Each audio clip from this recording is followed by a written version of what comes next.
Say, Jim, that you could change up all four forward lines, all three defensive pairs, and deliver that kind of performance as a team? Interesting, eh? You guys would have liked to know that before the game, wouldn't you? Huh? Yeah, that's right. One lineup change, but yeah, a little bit of blender work. No, I would say what really predicated that was Alex Turcotte's play. Allowed us to say, you know what, he looks like he can get a chance in the 3-hole. Let's get Quentin back with his line and move a few other pieces around. I thought it really worked, and it's not. I talked to Quentin last night. It's nothing to do with how Quentin was playing center. Quentin's a centerman all day long. He can play center and he'll have a long career at center. But as it stands today, at least, with Turk playing so well, we thought we'd put that line back together, and I thought they played well. Seemed to really thrive on that opportunity, clicked well with Laugh and Folks. How did you think those three guys played in particular? They were really good. Yeah, the concern was that Turk had done so well in his role, and that you get more sometimes when you try to do a little bit too much. He didn't. I give him full marks. He played the game like he'd been playing in the 4-hole, played it in the 3-hole, and was really good. So high marks for him, and that whole line really was dangerous. But when did you come up with these changes? Was it a dream last night? Was it over coffee? No. During my headache last night. It was during my headache on the plane. Yeah. The long headache. I wish I was dreaming. Didn't sleep well enough to dream, Dennis. But no, I mean, we talked about it as a staff, and we just felt we were lacking a little mojo. And long trip, last game on the trip, let's try to do something, get some more energy into the team. Team effort. Last night, you started the game really well. Montembeault make a couple of saves, and they score first. Yeah. How tough the headache was at that moment when they scored that first goal? Yeah, we didn't like that, but the one thing was we felt we were playing really well. So if you're not playing well and they score first, you're like, okay, it's going to take some time to get over this. That one just we down the bench, everybody was pretty calm and positive. We knew we were playing well. We've talked about this. After 5 or 6 shifts, you get a pretty good sense of, is your team's ready to play and are they going? And we were going from the drop of the puck, so we felt we could overcome that. Coach, team effort, but the defense core, what did they do well tonight?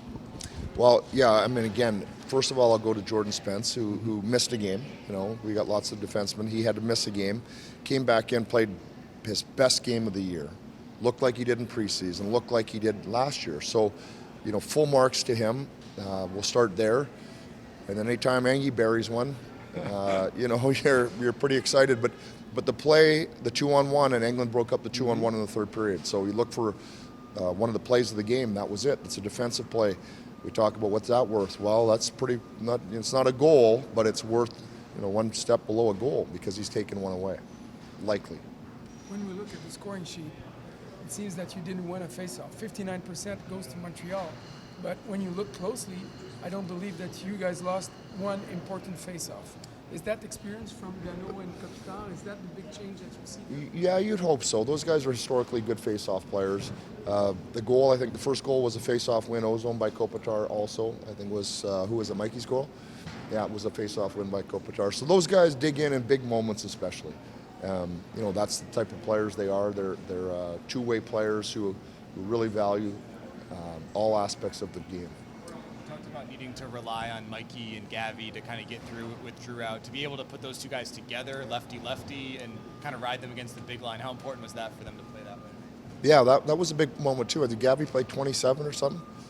He's going to want 2 days off, not just one, 27. Yeah, and you got to play on your offhand. It's not easy. We've talked about that before. But, really a really strong performance. And then at the end, you saw Mikey make a couple plays on the 6-on-4 from the side of the net. But it was up and down the lineup tonight. That was probably as good of a team win as we've had in a long, long time. Riddis gave you a good game tonight. Goalies rarely play back-to-back. How much of a decision was to come back with him tonight? Yeah, that's why we gave him a rest for half the game in Toronto. So we only, I don't know if you call that back-to-back if he only had to play half. No, it was, nobody asked about that, but it was a decision based on tonight too. The team had let him down in Toronto. We're down 4. We knew we wanted to play him this game, and so we didn't want to ride him right through the end there and try to save him a little bit. He did a good job tonight. I want to go back to your pregame comment, Jim, where you said, it is clear what you guys want tonight. What areas did they execute the clearness? We were not even worried about execution. We were worried about, last 50 minutes of the Toronto game, we thought we played pretty well, but the first 10 cost us the game. So we weren't going to do that to ourselves. We just wanted to make sure we were focused on competing hard. And when you are, all of a sudden some execution just happens naturally. That's the hardest thing. It's 82 games. It's long. It's a demanding. And so mentally, the toughness, I think, is probably the biggest part of the game.